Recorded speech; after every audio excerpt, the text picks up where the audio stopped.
Good evening and welcome to Taking Stock here on ENCA. The last decade has been called the lost decade, the Zuma years, the years where nobody invested any money, nobody did anything, the country went dormant, we went into recession.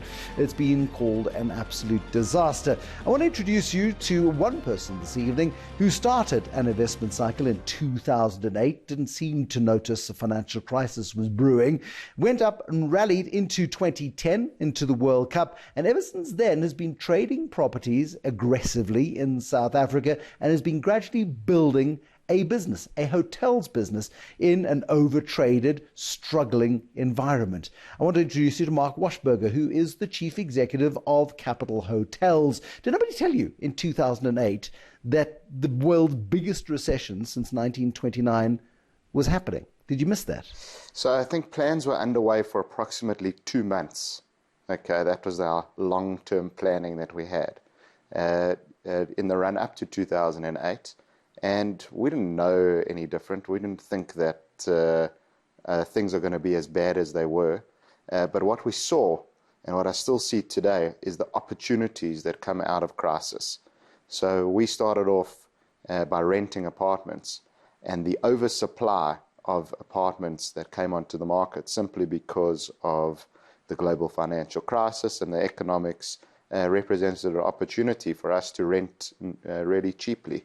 And that gave us the first start. So when you started out in 2008 and you had a vision, were you targeting 2010? I mean, everybody at that time seemed to be throwing bricks on top of each other to create rooms for these tens of thousands of people who would materialize to come and watch soccer.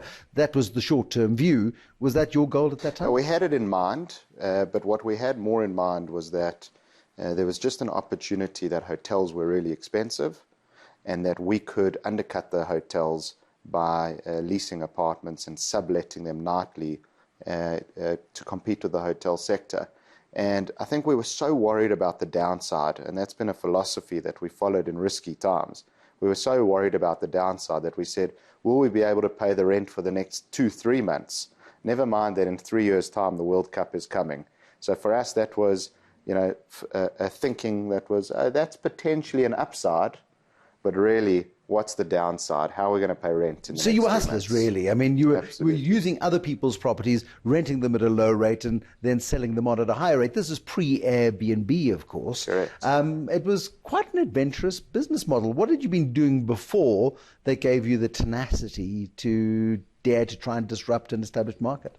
So I come from a world of corporate finance, mergers and acquisitions, and as part of that arbitrage thinking is there an opportunity to make a quasi-risk-free profit by buying low, selling high? That's what put me onto it. Before that, I was studying. I was at Wits.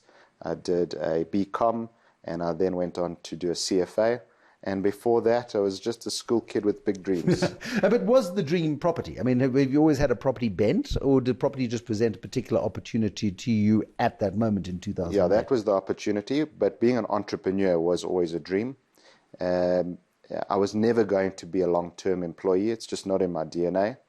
But property was just simply an arbitrage opportunity that came to bear fruit. What was the vision, though? I mean, here you go. Do we rent 5 rooms and then see if we can rent them out? And then if that works, we'll go to 10 and then we'll go to 20. I mean, did you start small like that or did you go all in? Yeah, we started with 20. It took us 2 days to go to 40. And then it took us a couple months to go to 90 was the maximum that we had in that building. So this is a single building. A single building. New builds that were popping up all over Sandton like mushrooms at the time. Correct. So that was the buy-to-let bubble. In 2007, people were buying properties off plan, and there was no such thing as the Credit Act at that time, which meant that the banks were quite free-bearing in terms of people were lending the banks were lending 108% loans so that you could buy the property, Correct. Cover your transfer duties and the lawyers' fees. Exactly. I mean, it was mad. Exactly, and all we asked them to do was buy furniture from us, and we made money out of selling them furniture, and that furniture gave us the working capital to operate. But where were you getting the furniture from? We were sourcing it actually just from local suppliers. People who would furnish the apartment quickly for us was the name of the game at that point. There was not enough pre-planning in play. And someone would sign a lease with us and would say, wow, we're starting to pay rent tomorrow.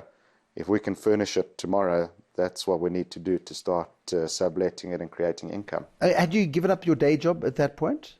I hadn't actually, because at that point I was dreaming that this was just going to be a simple investment, that I had an operator partner by the name of Pamela Niemand, who started the business with me, and she was supposed to operate it, and I was supposed to just go on to the next thing, bearing in mind that this was probably just going to be a 3-year adventure with the World Cup, and then we'd probably not renew the leases.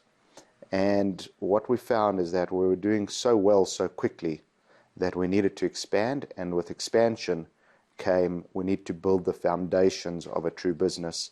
And so I started getting less involved in everything else and more involved and exclusive into what is now the Capital Hotels. Who were your customers in those first months as you went from 10 to 20 to 90? They're still our customers today. We're talking about some of the biggest corporates of South Africa, the banks, IT companies, really people who needed to import skills into the country because of the brain drain that we have. That's still ongoing and is worsening at the moment with immigration. But we need to import skills in the country. They come from Europe, they come from India, they come from all over the world to do projects, and they needed to be accommodated. And this is the birth of what is now grown into a lot of Airbnb, as you say, because serviced apartments, staying in an apartment on a short-term basis, sometimes one night, sometimes 2 weeks and 3 days. That kind of flexibility didn't exist in those days. Anyone who travels a lot knows that hotel rooms are bog standard, whether you're going for any one of the big international brands or local brands. You walk into a hotel room is a hotel room is a hotel room. And they're all ultimately equally depressing after the initial excitement of the, woohoo, I'm staying in a hotel wears off. I mean, and that's the market you played into. Was you can't expect somebody to come from India or from America or from the United Kingdom or Europe to come in, stay in a hotel for weeks on end, because you're not going to have very happy imported talent. Absolutely. Ultimately, the space catches up with you. If you're staying in a 25 square meter hotel room, no matter how nice it is, for long term, it's going to be a problem. You want to have your own catering, you want to have your own kitchen, your own dining room, your own space, your own home, really. And that's what we created, a home away from home. But since those days, we really have pivoted into the world of hotels and classic hotel rooms as well, really strong in the conference, meeting and event space. The business has evolved quite considerably from that early days of bootstrapping, really, and taking a chance and looking for a gap on a short-term basis, and that caused the basis for a business that grew through the global recession and then grew through the last decade in South Africa, where economic growth has been pitiful. We did about 3% in 2010, but that's the last time we had anything above 1.5%. And at the moment, the economy is stuttering along. And Mark points out, of course, that we've got this latest emigration wave that is happening from South Africa, something that the SARS Commissioner, Edward Kieswetter, confirmed to me just earlier this month as we were speaking about issues around tax and taxation. Lots of people are losing faith in the future. What kind of individual then goes and digs deep foundations and puts bricks and mortar into the ground, something that you can't move offshore like a pocket full of Krugerrands, as some people seem to want to be doing at the moment, and takes a long-term view on a country which a lot of people are writing off? We'll talk more to Marc Wachsberger in a second.